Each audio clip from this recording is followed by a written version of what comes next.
Hello student, chemistry की online class में आपका स्वागत है। आज का हमारा टॉपिक है क्लास 12 की केमिस्ट्री के लेसन नंबर 7 से एक इम्पोर्टेंट क्वेश्चन, अंतर हेलोजन यौगिक किसे कहते हैं, ये कितने प्रकार के होते हैं, प्रत्येक का एक एक उदाहरण लिखिए कि आंसर को समझना। तो चलिए शुरू करते हैं। तो अंतर हेलोजन यौगिक मतलब देखो, हेलोजन का मतलब क्या होता है, फ्लोरीन, क्लोरीन, ब्रोमीन और आयोडीन, ठीक है ना। फ्लोरीन, क्लोरीन, ब्रोमीन और आयोडीन ये हेलोजन कहलाते हैं और एक एस्टेटिन होता है जो रेडियो एक्टिव होता है, ठीक है ना। तो क्या होता है कि हेलोजन परमाणुओं के आकार में भिन्नता होती है और इनकी इलेक्ट्रॉन ग्रहण करने की पावर भी कैसी होती है, ज़्यादा होती है। तो कोई भी दो हेलोजन, मान लो फ्लोरीन और क्लोरीन, ठीक है ना, या क्लोरीन के साथ ब्रोमीन, ठीक है, या ब्रोमीन के साथ आयोडीन, या आयोडीन के साथ फ्लोरीन, इस तरह से क्या होता है, ये कनेक्ट हो जाते हैं, मतलब जुड़ जाते हैं और एक बाइनरी कंपाउंड द्विअंगी होगी, मतलब जिसमें दो प्रकार के हेलोजन हो। संख्या कितनी भी हो सकती है लेकिन प्रकार दो ही होना चाहिए, ठीक है ना। जैसे आयोडीन के साथ फ्लोरीन एक बार जुड़ जाए, या 3 बार जुड़ जाए, या 5 बार जुड़ जाए, तो दो ही प्रकार के हेलोजन हुए ना, आयोडीन और फ्लोरीन। फ्लोरीन भले से 5 बार हो, उससे कोई फर्क नहीं पड़ता है, ठीक है ना। तो दो प्रकार के जो हेलोजन होते हैं, हेलोजन परमाणु की जो विद्युत ऋणता होती है उसमें अंतर की वजह से दो हेलोजन परमाणु संयोग करके द्विअंगी यौगिक बनाते हैं, जिनको हम बोलते हैं अंतर हेलोजन यौगिक। तो किन्हीं भी दो प्रकार के हेलोजनों के संयोग से बने द्विअंगी यौगिक अंतर हेलोजन यौगिक कहलाते हैं। अब अंतर हेलोजन यौगिक के प्रकार कैसे होते हैं, तो अंतर हेलोजन यौगिक 4 प्रकार के होते हैं। इसको हम समझ लेते हैं। हेलोजन परमाणु की जो बाहरी कोश होता है उसमें 7 इलेक्ट्रॉन होते हैं, इस तरह एस में 2 और पी में कितने होते हैं, 5 इलेक्ट्रॉन होते हैं, ठीक है ना। अब क्या होता है, जब ये वाला इलेक्ट्रॉन यूज़ किया जाता है हेलोजन दूसरे, मतलब ये कम ऋण विद्युतीय हेलोजन मान लेते हैं अब, तो अधिक ऋण विद्युतीय हेलोजन यहाँ पर आकर जुड़ेगा, ठीक है ना।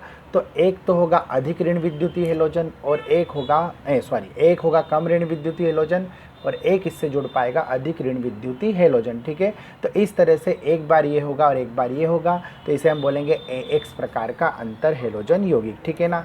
लेकिन क्या होगा, जब क्या होगा, उत्तेजित अवस्था आती है तो यहाँ से एक इलेक्ट्रॉन कहाँ चला जाता है, खाली डी कक्षक में चला जाता है। तब यहाँ पर क्या होता है, 3 हेलोजन इन अयुग्मित कक्षकों से क्या होते हैं, जुड़ते हैं, मतलब अपना इलेक्ट्रॉन तो यहाँ पे वो डालेंगे ही डालेंगे, ठीक है ना। तो इस तरह से ए तो एक बार होता है, पर अधिक ऋण विद्युतीय हेलोजन 3 प्रकार आ जाते हैं, इसलिए इसको बोलते हैं AX3, ठीक है। और क्या होता है, जो दूसरी उत्तेजित अवस्था होती है, दूसरी उत्तेजित अवस्था में क्या होता है, एक नहीं बल्कि 2 इलेक्ट्रॉन, एक यहाँ से यहाँ जाएगा और एक यहाँ से यहाँ जाएगा। तो इस तरह से 1 2 3 4 5 क्या होते हैं हमारे पास, अपूर्ण कक्षक होते हैं, मतलब जिनमें अयुग्मित इलेक्ट्रॉन पाए जाते हैं। अब यहाँ से क्या होगा, यहाँ से भी एक हेलोजन जुड़ जाएगा अधिक ऋण विद्युती, यहाँ पर भी एक अधिक ऋण विद्युती, यहाँ भी एक अधिक ऋण विद्युती, यहाँ भी एक अधिक ऋण विद्युती और यहाँ पे भी एक अधिक ऋण, मतलब एक कम ऋण विद्युती हेलोजन से 5 अधिक ऋण विद्युती हेलोजन जुड़ जाएंगे। तो इसे बोलेंगे AX5 प्रकार का अंतर हेलोजन यौगिक, ठीक है। लेकिन जब तृतीय उत्तेजित अवस्था आती है तो तृतीय में 3 इलेक्ट्रॉन जाते हैं, एक यहाँ से यहाँ जाएगा, एक तो यहाँ से यहाँ चला जाएगा, एक यहाँ से यहाँ चला जाएगा और एक यहाँ से यहाँ चला जाएगा, ठीक है। तो इस तरह से 7 अयुग्मित इलेक्ट्रॉन प्राप्त हो गए, 1 2 3 4 5 6 7, ठीक है। अपूर्ण रूप से भरे कक्षक है, तो यहाँ पे एक हेलोजन, एक यहाँ पर, एक यहाँ पर, एक यहाँ पर, एक यहाँ पर, एक यहाँ पर और एक यहाँ पर, टोटल 7 अधिक ऋण विद्युती कम ऋण विद्युती से जुड़ जाते हैं। तो इसे बोलते हैं AX7, इसलिए हमने लिखा A बराबर कम ऋण विद्युती हेलोजन, और जो B है, B की जगह अपन X लिख देते हैं क्योंकि अपन ने X से समझा इसे, ठीक है। तो यहाँ पर X कर देते हैं, ठीक है। तो X बराबर हो जाता अधिक ऋण विद्युती हेलोजन, ठीक है। तो अब इसको आगे और समझ लेते हैं, ठीक है। इसको आगे समझते हैं, एक एक करके सबके उदाहरण समझ लेते हैं, ठीक है ना। अब क्या होगा कि जो AX प्रकार होता है वो तो आप समझ गए कि एक कम ऋण विद्युती हेलोजन और एक अधिक ऋण विद्युती हेलोजन जब संयोग करेंगे तो कौन सा हेलोजन बनेगा, AX प्रकार का हेलोजन बनेगा, ठीक है ना। यहाँ पर पहले अपन पुराना इलेक्ट्रॉनिक विन्यास लिख देते हैं, ये हेलोजन के बाहरी कोश के, कम ऋण विद्युती हेलोजन के बाहरी कोश के कितने इलेक्ट्रॉन हो गए, 7, ठीक है। अब डायरेक्ट यहाँ पर एक हेलोजन आकर जुड़ जाएगा, ठीक है ना।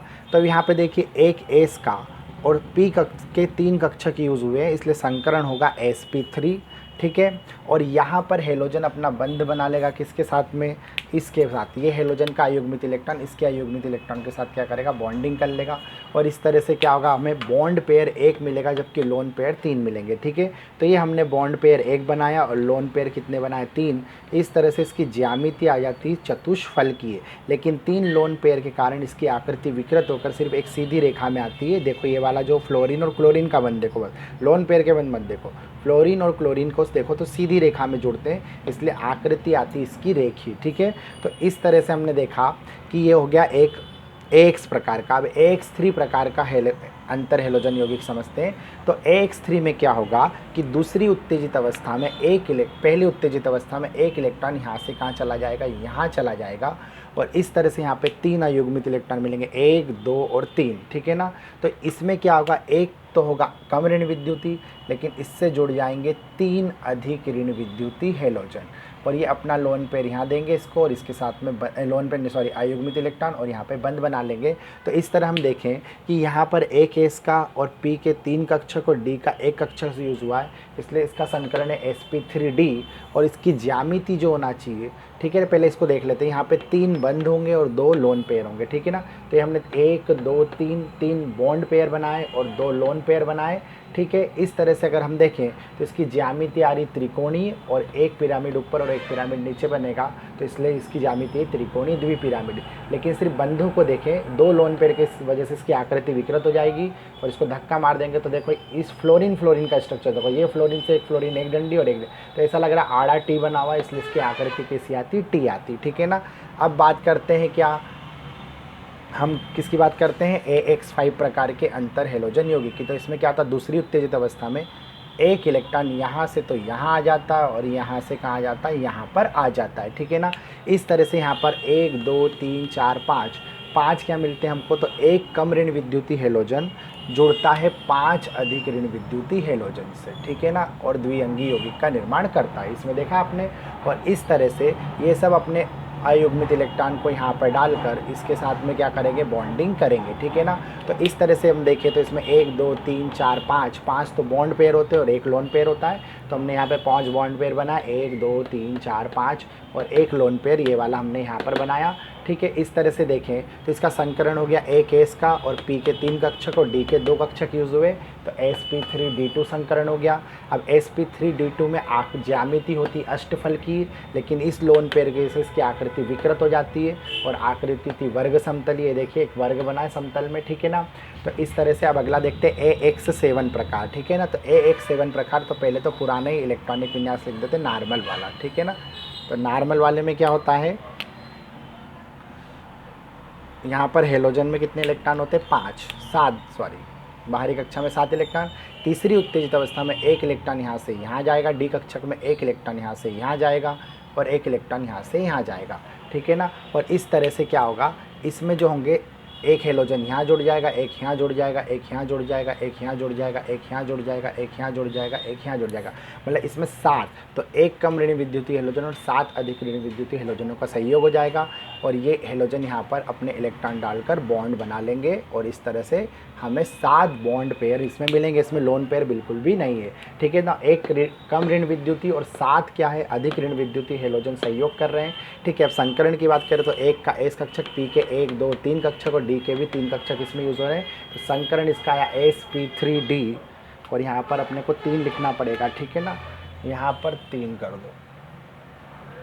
ठीक है, तो ये संकरण हो गया sp3d3। ठीक है, और अब इसमें तो बॉन्ड ही पेयर है 7, तो हमने 7 बॉन्ड पेयर बना दिए, 1, 2, 3, 4, 5, 6, 7। ठीक है ना, और लोन पेयर तो है नहीं, तो लोन पेयर बनाने की ज़रूरत नहीं है। ठीक है ना, इस तरह से बनाया हमने इसको, एक ऊपर और फिर 2 साइड में, 2 थोड़े से दबा के नीचे, और एक आड़ा की इधर खींचा और इधर खींचा, और फिर इन सबको जोड़ दिया। ठीक है ना, तो ये हो गया पंचभुजी। इसमें 5 भुजाएँ मिली, ये देखो 1, 2, 3, 4 और 5 भुजाएं मिलती है। और ये जो पिरामिड होता है ऊपर नीचे 2, देखो 1, 2, 3, 4, 5, ये पंचभुजी हो गया, और एक पिरामिड ऊपर और एक पिरामिड इसमें नीचे मिलता है। ठीक है ना, तो इस तरह इसकी आकृति हो जाती है पंचभुजी द्विपिरामिडी, और ज्यामिति भी वही होती है, मतलब इसमें ज्यामिति और आकृति कैसी आती है, सेम आती है। तो उम्मीद है आप समझ गए होंगे। मिलते हैं अगले वीडियो में अगले टॉपिक के साथ, तब तक आप पढ़ते रहिए। Best of luck for your exam.